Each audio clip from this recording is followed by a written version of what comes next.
It's your Locked On Flyers podcast for Wednesday, March 22nd, your daily dose of Flyers news, analysis, and high quality content that is starting to think the kids are all right, Russ. Yeah, I mean, good performance. Really good performance. Yeah, we're going to have more on that win versus the Florida Panthers. Plus, we welcome special guest Jason Myrtetus to the show on today's Locked On Flyers. Your Locked On Flyers, your daily podcast on the Philadelphia Flyers. Part of the Locked On Podcast Network, your team every day.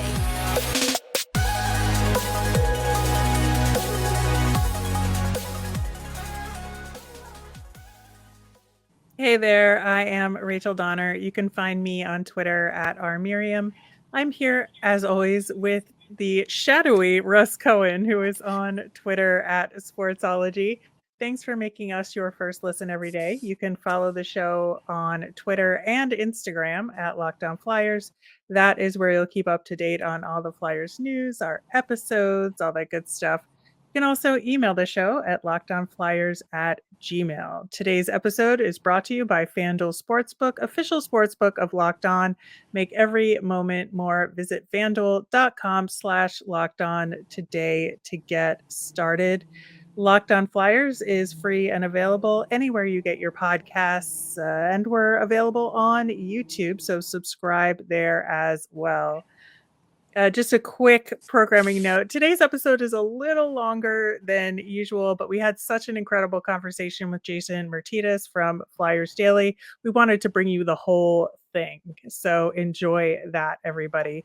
But first, we are going to talk about that 6-3 win over the Florida Panthers. And yeah, it felt like a really good showing for a lot of the younger guys on the team. Yeah, I did predict a high-scoring game. Pre-game, I said 7-5, so it wasn't that far off. I didn't know who would have the 7, who would have the 5, but I knew Alex Lyon was giving up goals. Oh, yeah. Yeah, he did not have a great game, but the Flyers did good. They did a lot of good things. The only thing is we also have to, give a tip of the cap to Carter Hart because this game isn't possible without him. And I get a lot into Carter Hart later in this show for good reason. I mean, this is a reason why he's vital to their rebuild. I mean, it's a big reason because you can't move forward without having a goalie like this. But in the interim, good games out of Frost. Again, for people that think he's not turning the corner here, you have your expectations set way too high because he was a first rounder. Get that out of your head because he's playing really well. Forster had a good game, although I will tell you on the play with Barkov, where he had a 2-step lead and Barkov was able to get to the puck and get the puck quickly from Forster, that's what he needs to work on with his skating. Right. That's the little bit of slowness that I'm talking about because Barkov, I mean, again, he's a star, right? But Forster could be a really good player, especially if he's a little faster. So that's, that just illustrates that. Sanheim, yeah, and it just means he has to think a little faster too. Yes, and it's all of he'll it. get there. It's all of it. Yes, it's all of it. Sanheim had a nice game. I can't say he's turned the corner yet. I just can't. But that's more of what you'd like to see from him. I saw some weird things too. The kid power play was fine. I think that's a little bit of a knock on the veterans that they played it a lot because they were getting, better movement, but the power play is still what the power play is. It's still not great. The penalty kill was mixed bag because Carter Hart was essentially the penalty kill. Yes. One thing about Hart, I mentioned after the scrum, I don't know if you could tell on television, but there was a shot maybe with like 2 minutes to go in the game that hit his stick, and I thought his stick broke. Like, I thought it may have, splintered it a little bit. Mm-hmm. Not broke it in half or anything, but broke it. And I asked him, and he said the puck actually hit the paddle part. So, where the top of the stick connects to, the shaft, the blade, It hit on that spot. That was really loud and ringing up in the play. We heard that. That's why we thought maybe there was some damage to his stick because for all the hockey I've watched over the years, I've never heard a sound like that. It was crazy. Interesting. Yeah, Carter Hart was absolutely a huge part of this win, 41 saves on 44 shots, which you knew, like we knew going into this game, Florida was going to come in Yes. hot with a lot of offensive power. And the question mark was their D and their goaltending. And sure enough, that's how it Yep. played out. And we said, as long as the Flyers could score some goals in this Yep. one, they had a really good shot. And that's how it played out. But yeah, to go back to the youth playing really well, Tyson Forster, despite some of those things we know he has to work on, 2 assists in this game. Egor Zamula, 2 assists in this game, and I thought he had Hmm. a few really nice plays that showed his hockey IQ there. Yeah, that one good zone entry that got into the zone, and Forster got a nice shot on net. It didn't go in. It didn't turn into anything, but it was really smart. He did play a smart game.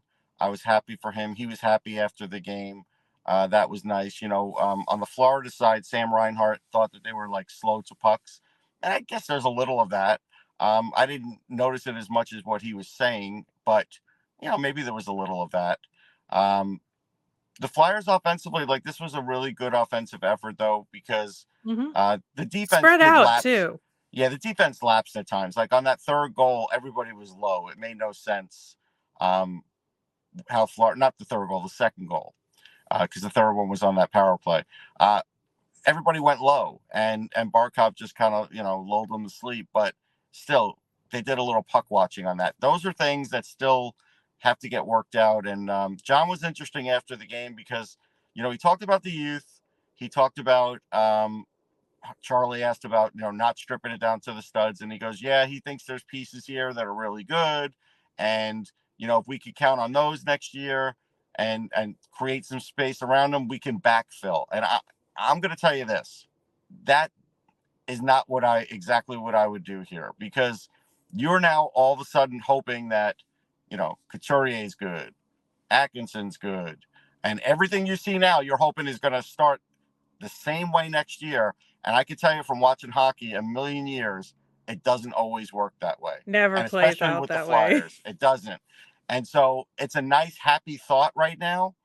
But if you go into the offseason with that thought, you could end up in worse shape than in next year, because then you're counting on more young guys for scoring, which I'm okay with to some degree, but you still have to have some players around them, and you don't know what those other two players are going to be like. And that's where you still might need to get a veteran, whether it's on the blue line or whether it's, a top six forward of some sort. It doesn't have to be a big money guy, but something where, hey, you've got somebody else you can count on. Because even Tortorella said, hey, it really, kicked their butt when Konechny went out. I get it. It's totally true. But if you want to rebuild and continue to get better, then when when he goes out the next time, whether it's next year, you can't just turn into, a worse team because of it. You got to have more secondary scoring. So one of the things that gave me a little more hope about that situation and potential backfill and all of that, he was asked specifically about Brendan Lemieux post game, and he basically said, "Yeah, he's playing it well, but don't count any chickens here." I felt like he was Yeah. very measured, and I No, he think was. in the past, like, and at least in the back of our heads, if Chuck Fletcher was still the GM, we knew he would get signed, right? Yes. And now that's definitely not the case, and I think Tortorella is trying to just be as even keeled and not set as many expectations as to what will or won't happen with these players in the offseason, that there really is going to be a holistic look at things. No, I agree. Because again, I've seen Brendan Lemieux at his best. I've seen him at his worst. And I've seen him go for long periods without doing anything Mhm. offensively. So, Yeah. that's something you have to watch out for. Something else that was kind of weird. I lost track of it after a couple periods, but first couple of periods, I mean, Morgan Frost was doing way better again than Noah Cates on faceoffs. And, Right. Torch just kept trotting him out there. And, there has to be a point where you give Morgan Frost those faceoffs because he's winning them. And Frost could Yep. get better at it. Like I said, he'll get stronger. He'll even get better. But right now, lately he's better at faceoffs than Cates. He just is. Yeah, I think so too. But overall, I think they did the things they had to do to win the game, although Yep. maybe I would have liked them to not be so unselfish and take that shot on the Oh, empty yeah. net attempt. We all laughed about that because, John was like, I don't know what they were doing. And it's true. It's like, I get the unselfishness of both of them, but when you can put the game away and you're that close to the net, Right. You just got to do it. guy. Yeah. You just do it. Yeah. Right. All right. Well, we have a lot to talk about with Jason Myrtetus. Like I said, it's a little bit of a long one, but totally worth it. So much good stuff. And we will get to that next. The midway point of the NBA season's here, and now's the perfect time to download FanDuel, America's #1 sportsbook. Because new customers get a no-sweat first bet up to $1,000, that's bonus bets back if your first bet doesn't win. Just download the FanDuel Sportsbook app. It's safe, secure, and super easy to use. Then you can bet on everything from the money line to point scorers and threes drained. You still could always bet the Milwaukee Bucks. They're really good. Plus, FanDuel even lets you combine your bets for a chance at a bigger payout with a same-game parlay. So don't miss the chance to get your no-sweat first bet up to $1,000 in bonus bets when you go to FanDuel.com/lockedon. That's FanDuel.com/lockedon to learn more. Make every moment more with FanDuel, an official sports betting partner of the NBA. All right. So as we teased at the top of the show, we are thrilled to welcome from Flyers Daily, Jason Myrtetus. How you doing, Jason? Doing good, Rachel. Coming down to the dog days of the season. Yes, we are. And a lot has been happening recently. So I want to get started with the Danny Briere era here. Now that he is the interim GM, how do you see his working relationship with John Tortorella playing out for the rest of the season? I mean, we've heard Torts talk as far back as training camp about having conversations with Danny. And I think a lot of those were kind of in talking about Travis Konechny, sitting down with Danny, and then Torts sitting down with Danny. And he said several times this year, and I know some people kind of picked up on it as like flair, that not a Brent Flair, but that Danny was the heir apparent, and Torts, people go, well, he's undermining him because he's complimenting Danny, But no, I think the relationship will be fine. I think Danny, from my understanding, was in favor of Torts and did agree that, he was the type of coach that this organization needed now. I don't even say the team, I say the organization, because I think the way Torts has coached the organization is far different from the way Torts has coached the team. I think there's two different things there, because I think the way that he operates is he just walks around with a big full-length mirror and he just holds it up. And if you don't like the reflection, then that's on you, and you should make some changes. And I think that that's what he's done. So I think that working relationship will be fine. How it develops as the team develops, provided it should, will be the ultimate question. And, just one thing about Torts and any coach that seems to be over the age of 58 is they prefer to play the veterans. They can't develop players. That's like this narrative. I think it's baloney. For some coaches, that's true. And there's other coaches that's not true, but a lot of people want to paint any coach that's been around and, like I said, is 58 years of age or older with that brush, that they can't develop players. And Torts has developed players everywhere he's been. And just look at what he did in Columbus with a guy like Zach Werenski. You would think Werenski would have drove him a little crazy, because of the way he really roams around. But he developed him very well. And you're hoping for some of that here with some D, whether it's Sanheim, or up front, you got to develop players too. And I think the honesty part of it may be the biggest element that will help the players. So we'll see how that develops over time, though, as the team rises, though.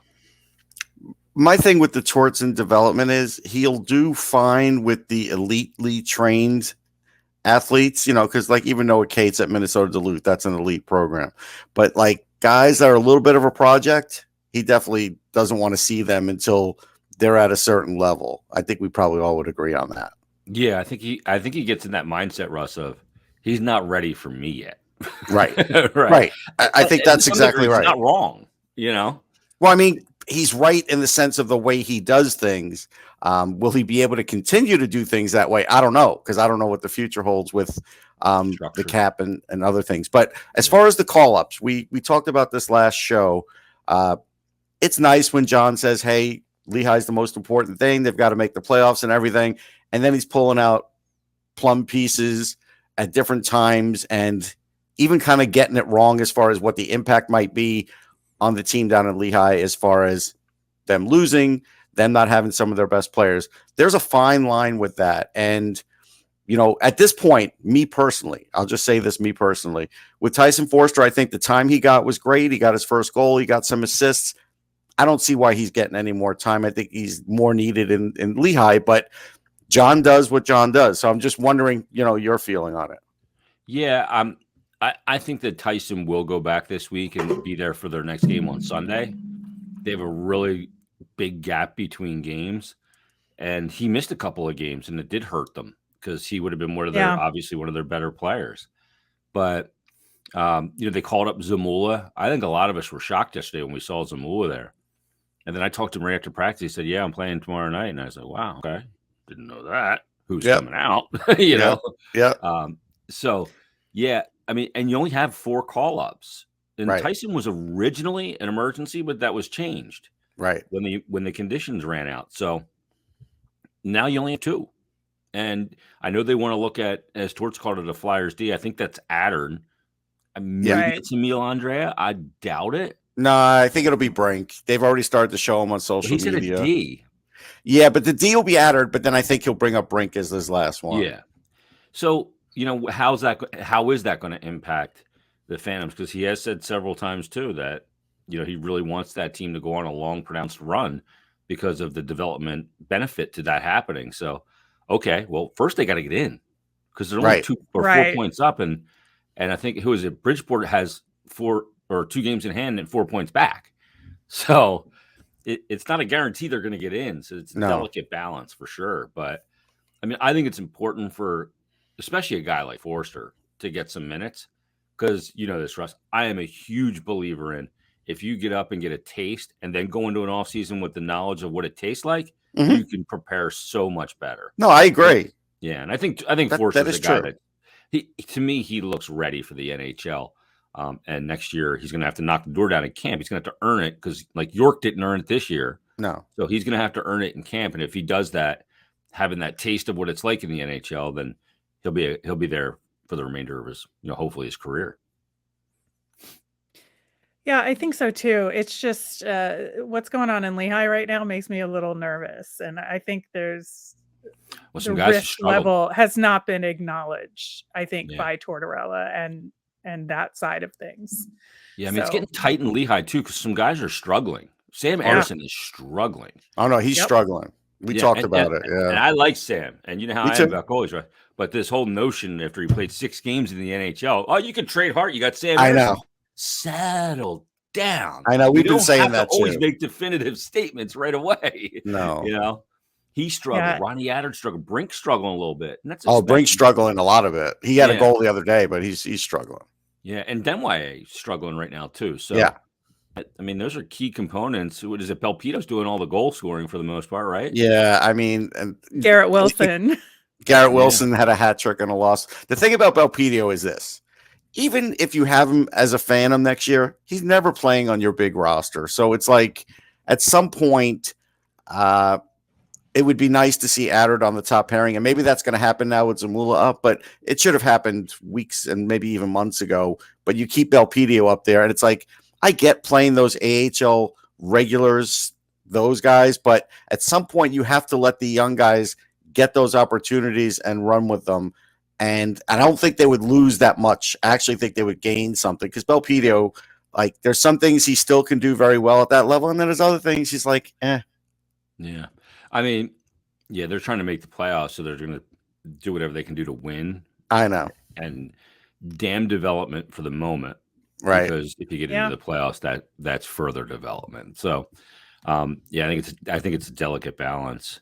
And I talked to Zamula on Monday and after practice, and he was just raving about, you know, being able to be down there, play all situations, and being allowed to make mistakes. You know, like, and you know how he is. He sounds like Briz a little bit. I make a mistake. I don't worry about, the whole about getting pulled out of the lineup. Yeah. Coaches are okay if I make mistakes, and it gives them a chance to coach me. So I thought that was interesting. That is, except it's going to change now that he's up. Because there is a difference in coaching. That's the other thing that drives us a little crazy is the lack of a little bit of cohesiveness. I would rather Torts have LePerrier sort of run his system than just kind of let LePerrier do his own thing for the situation that you just talked about. Because now it's going to be like different with John. Yeah, you have to assimilate yourself to new responsibility or being in different places, and coupled with different messages and different players, different messaging. So, I mean, you always remember the Phillies called up Scott Kingery for his first game. Yeah. And they didn't play him at his natural position. They're like, you're playing left field. Right. He's like, I'm a second baseman. Right. This doesn't make sense. You're not putting me in a chance to succeed. Right. So it's kind of like that in some way to me. I'm actually kind of shocked you just talked baseball, but okay. I just filled my quota for the year. Yeah, and putting guys in the position to succeed, I think, has been an issue, right, over the past several years. And so it's kind of changed how this team has to approach things now, I think, ultimately. So one of the things that Torts has said is that, you have to subtract before you add. But is that really the right approach? And is it the only approach at this point? He said it several times now. I think the first time he said it, he was on my podcast, and he said, we need addition by subtraction. I'm going, huh? Okay. Mm-hmm. I know the old saying, Yeah, no, we do. Yeah. Yeah. And I get the notion of, we're limited in contracts, so we can't add people unless we get rid of people. Like, I get all that, but that's semantics. And what he's saying. Here's my big question. Addition by subtraction is fine at the accountant's office. We got rid of Bob or Jane because they didn't carry their water. They didn't do enough of their work. And they end up making us have to work more. By just getting rid of them, we're more efficient and we're better as a company. But hockey's not the accounting office. No. Because 18 guys play, and you just don't get rid of somebody. Okay, we'll play 17. We're, addition by subtraction. And what does addition by subtraction mean? Does it mean Kevin Hayes, right? That's the obvious. Well, he's the guy we think of first with that. Yeah. So he's the one that goes beep, beep, beep, the whole thing. Okay, so I get rid of Kevin Hayes. And what am I replacing him with? Am I replacing him with a guy that can match the points? Is that guy as expensive, more expensive, less expensive? Is that guy younger, older, the same age? What does addition by subtraction mean? So let's talk Kevin Hayes for a minute, because one of my things with this when John said this was, okay, so I thought of Kevin Hayes and said, you're playing him a 3C. If you really want him gone, you should be playing him at least at 2C, because at his price point, if he starts to do something at 2C, teams will be like, okay, he's worth it. At 3C, at that price point, he's not worth it. You're not going to get nearly as much. I think you're caught in semantics here. I don't think they have a 1C, a 2C, or a 3C. Wow. You know what I mean? I think, okay, they may not have a 1 or a 2. Line rushes?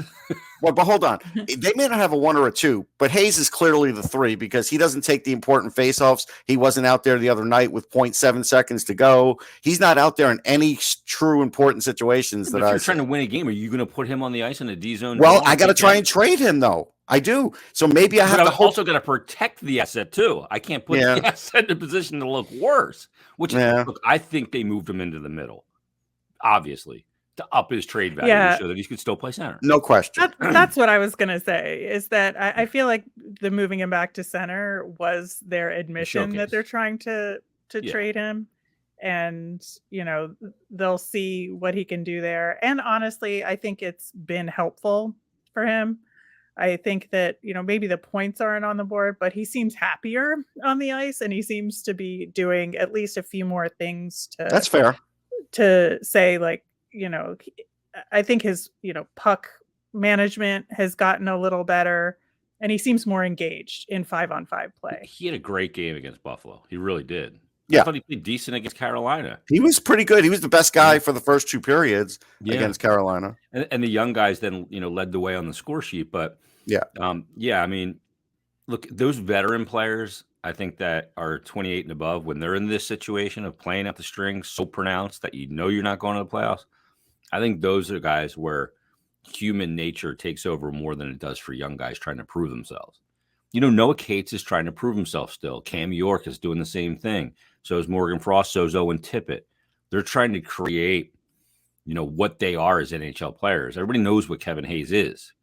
And at this point, playing out the string, there is going to be a higher level of engagement in the game. It's just human nature. Right. So let's talk about something else. So you brought up Frost and Cates. And what was interesting to me was I felt like Frost should have been out on the ice with 0.3 to go because Cates was running 30% that day on faceoffs. Now, when Torts has it in his mind that this is his kind of guy, like Cates is, because Cates is terrific away from the puck. He's really good defensively. His offense is a little stymied when he's playing up because he shouldn't be even a 2C at this point in his career. But Frost is almost there. Frost has got quicker hands, and Frost was having a really good game. Made no sense to me. I don't know what you felt about that. Why not put both on the ice? Yeah, put both then. That's fine. I'd be fine with that.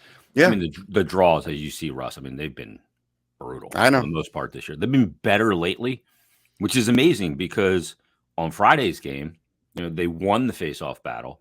And they actually ran a play off a D-zone faceoff, which got Owen Tippett the hat trick. Right. I asked Torts on Saturday, I said, I mentioned this on the podcast, but I'm pretty sure that was a set play.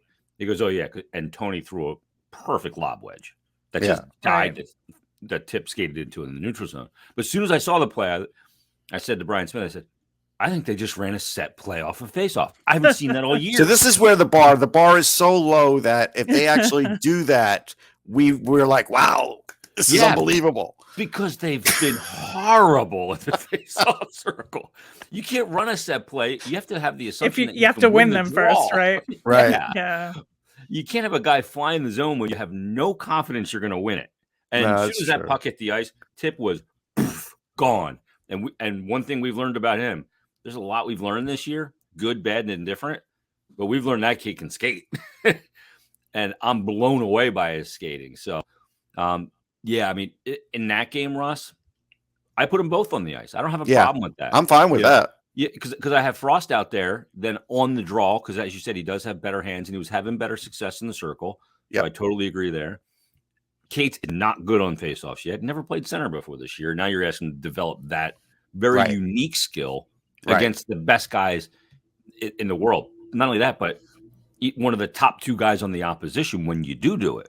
Right. Like Lawton was always a decent face-off guy. He was facing the third best guy, though, because he had Couturier and Giroux. Right. So, that's a tough ask. And then you still have Cates there for the detail structure part of his game. Correct. Yeah, I think that would have been the perfect compliment. Yeah. Yeah, I do too. And then the problem is that Provorov pushed the puck right to the Carolina player on the back door. Yeah. Yeah. I've watched it 100 times. I'm still trying to figure out why he pushed the puck to the middle. There's some rules in hockey. That's like rule 1, right? Yeah, like even me learning to play hockey as an adult, never push the puck to the middle in the D zone. You never push the puck to your own blue paint. Yeah. Put it this way: everything you try and do offensively, you try and prevent defensively.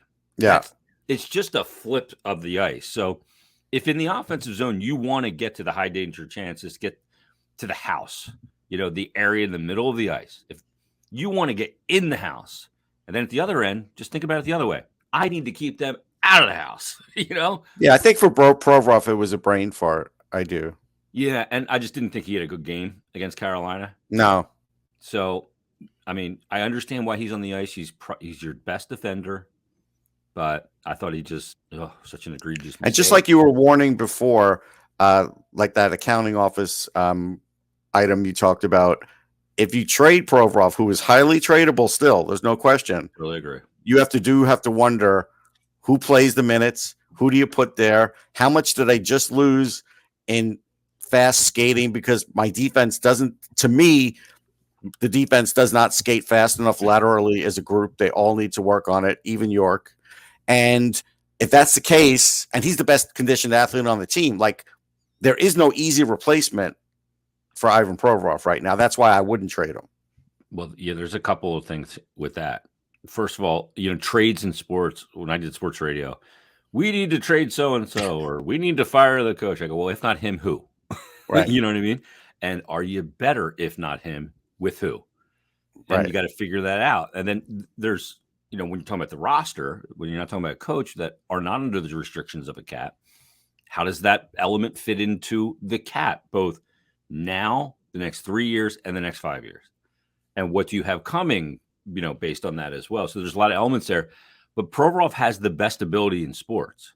It's availability. Because I say this all the time. I do not care how good you are if you cannot stay on the field of play.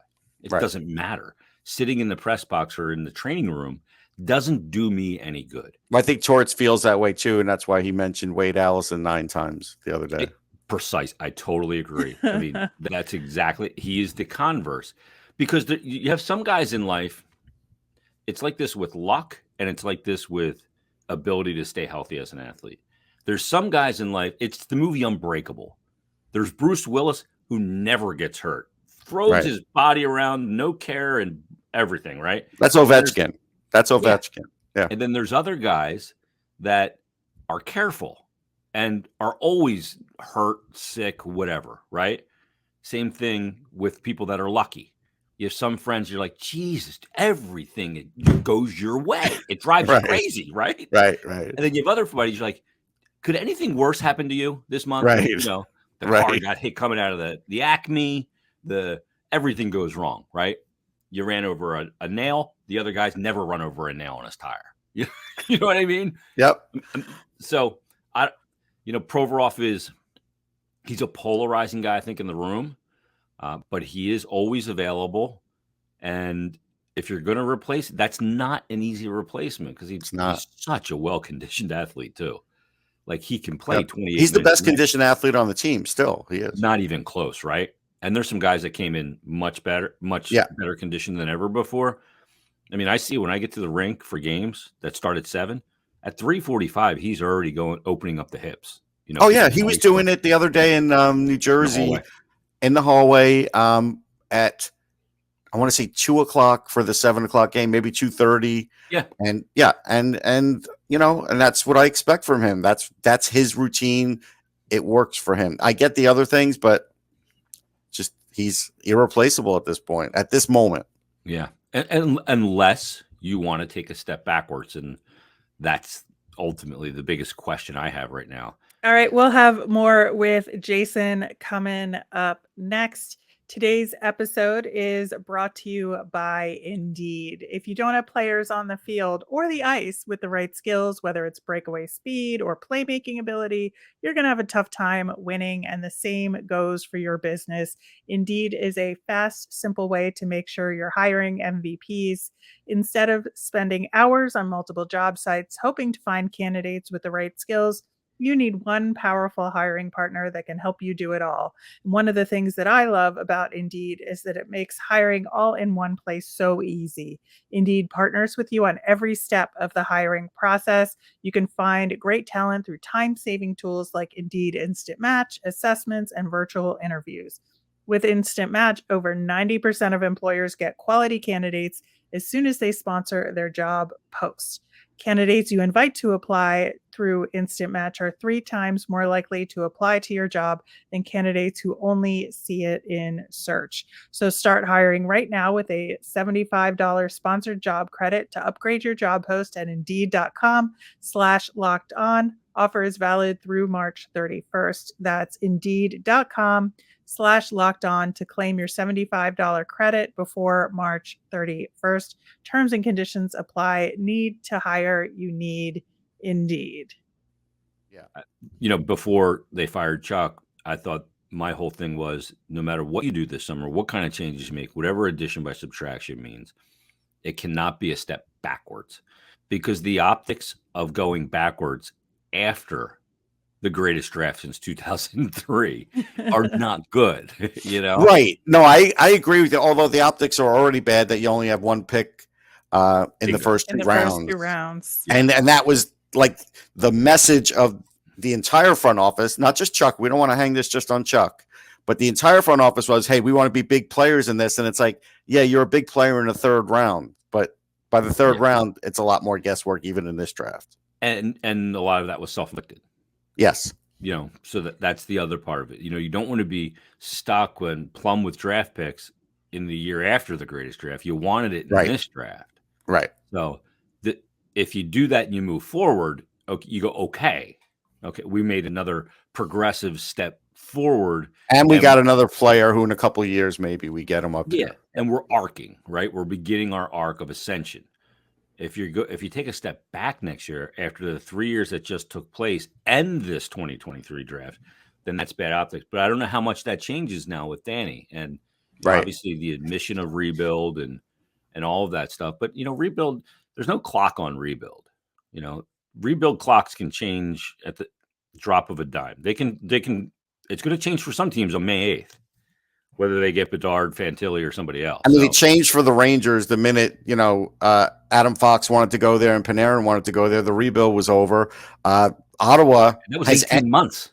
Right. Ottawa has ended it, but they're still not there either. So you're right. There's no perfect way. I can't tell you. Buffalo ended it too, and they're not going to make the playoffs. Right. Right. Yeah. So it's go ahead. Along those lines, though, it's making me think about, does this team even have a core anymore, and does that matter? Because we're in a rebuild, and you're trying to build around a core, and I just don't think the Flyers have one, especially with Couturier and Cam Atkinson not playing this season.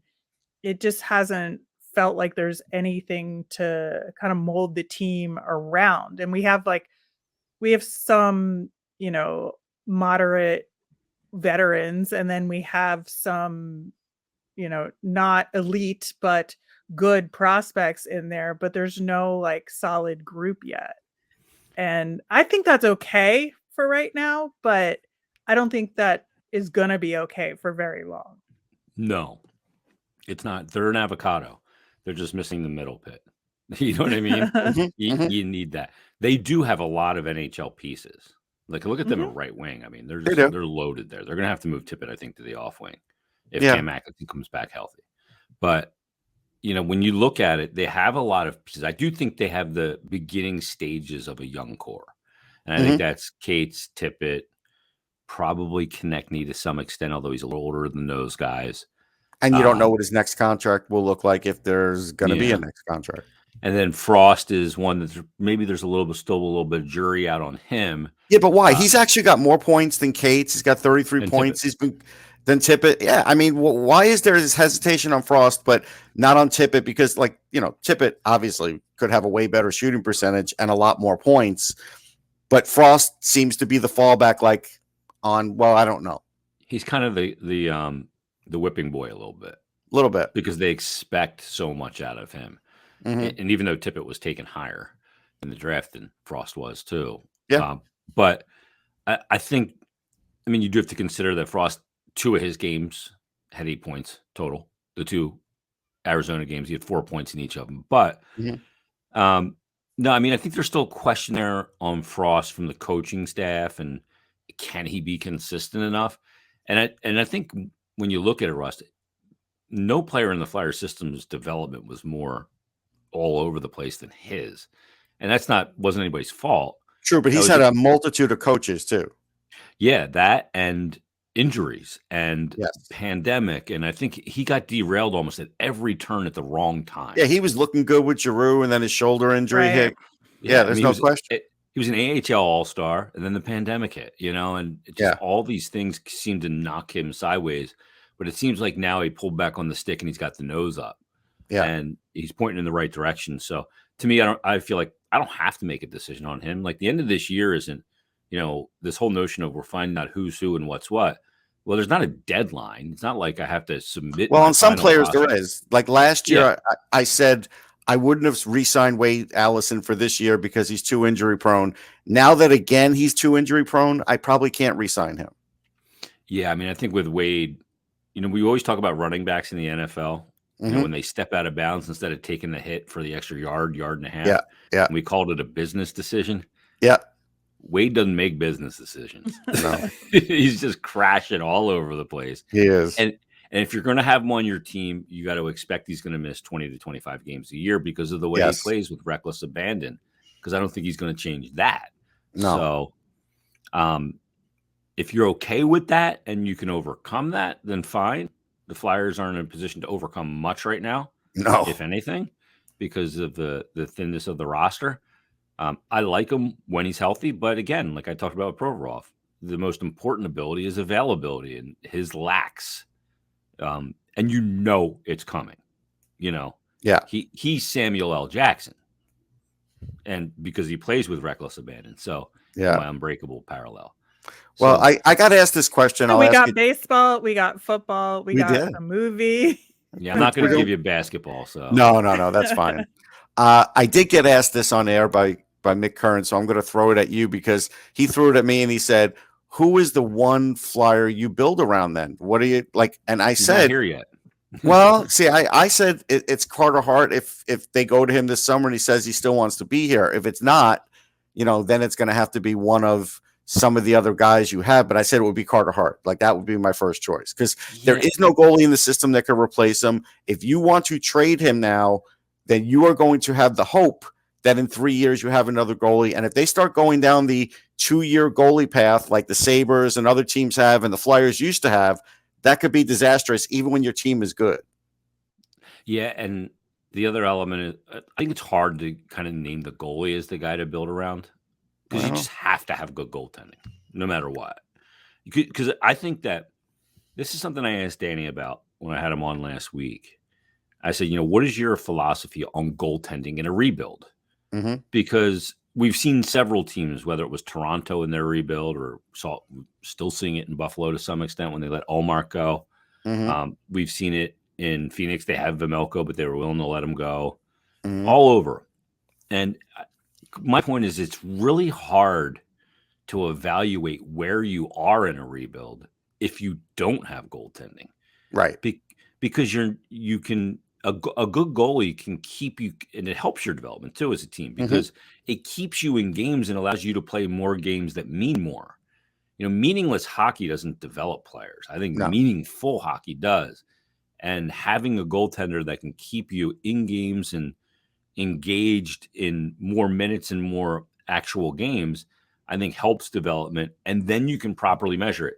Because I'm a firm believer that hockey's a game of mistakes and you can't be afraid to make them or you will.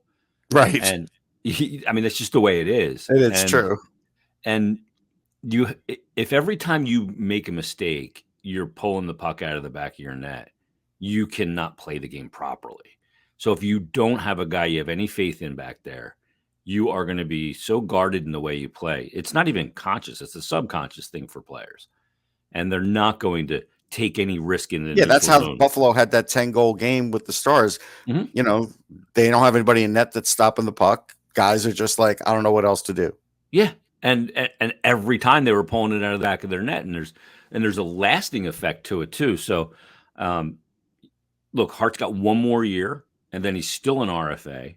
Yep. I would not sign him to an extension right now. On July 1st when he's available to before next season. And here's why. And if I'm Hart, I'm not doing that either. I'm waiting because I need to know the economics of what's coming. And the longer I wait, the better I have a better picture I have on the economics of the NHL, the whole Bally's thing and everything else. I think if you're the Flyers though, you have to at least put out the vibe that you're wanted. Oh, I think definitely. You have to do that. Yeah. Communication on that is absolutely there. Yeah. But I don't sign the deal. Okay. Especially because I don't think he would sign 8 anyhow. I think he would only sign 5, to be honest. Yeah. I don't go 8 on a goalie. And you know how I feel about the position. I don't go 8 on a goalie period. No, I think he would be 5. Yeah, I do too. But if I'm Hart, I wait. And if I'm Hart's agent, I'm telling him to wait because I need to know what percentage of the cap X amount of dollars is going to be. And I don't know that yet. I don't know what that escalation might be. So there's a lot of elements there that I still need information on from a business standpoint. But yeah, I think it's super important that you have good goaltending in the rebuild because, we've seen it with too many teams trying to rebuild, and it just seems like they're just peeling themselves backwards and forwards and backwards and forwards, and never far forward and never really gaining any. They're walking on a treadmill of rebuild, and without goaltending, you'll never be able to actually move forward and get off that treadmill. Yeah. I think that is a good point to end it on. It is. Jason, It's the most important, goaltending. Yeah. No, it really is. Jason, thank you so much for joining us today. Where can people find you out there? I am all over the place. Flyers Daily every day. You can get that obviously on all the podcast platforms, Apple, iTunes, Stitcher, all that stuff, Spotify. And then also Stick to Hockey Live, which we do a couple days a week live, and then also available on demand as well on all the same platforms. The Odd G's podcast with Harry Mays that I do, and Stick to F1. So just Google and he me, lurks the hallways. He tries to ruin post-game reports, and he failed on his last attempt with me. How did I do that? Yeah, you just, you saw me doing it. You were like, you bumped into me. Yeah. I just kept going, man. Yeah. Well, you're a pro. All right. Thanks again, Jason. Anytime. All right. Once again, thanks to Jason Myrtetus. That was a lot of fun. And I especially appreciated the Carter Hart conversation there at the end. Yeah, it's a good conversation to have. It is. It really is. All right. We will be back again tomorrow with the latest Flyers news. We're going to talk a little bit about Nolan Meyer, who's that other goaltender in the system who's been playing for Lehigh Valley and Reading. And we'll have your mailbag questions answered. So send them in via Twitter at LockedOnFlyers. You can email us at LockedOnFlyers@gmail.com, or you can comment over on YouTube. I'm Rachel. I'm on Twitter at rmiriam. That's RMIRIAM. I'm Russ. I'm at Sportsology, SPORTSOLOGY. Thanks for making Locked On Flyers your first listen today. Now make your next listen Game to Game NHL. It's every moment, every top performance, every result. Locked On Game to Game covers every game from across the NHL with local analysis that only Locked On can deliver. It's on the Locked On NHL feed, anywhere you get your podcasts. Have a great day, everyone.